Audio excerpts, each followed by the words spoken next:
our last episode, we have everything perfectly settled down. Now let's get familiar with the M-code. And let's look at how to input the M-codes and what their functions are.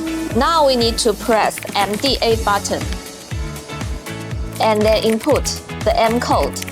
First one is the tailstock, M20, M0, M21. Reset and start.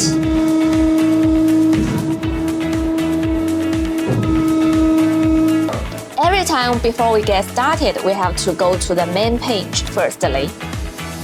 Now let's try it. Tailstock M20, M21.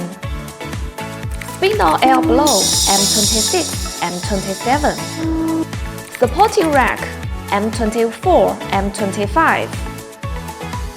Automatic oil spray M14, M15. Spindle rotation M03, M04.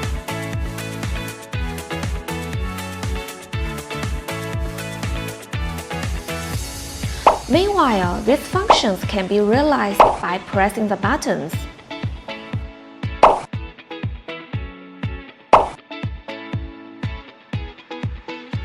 If you get a double roller CNC metal spinning machine, you need to check the synchronization of two side tools and check the zero positioning of tool holder.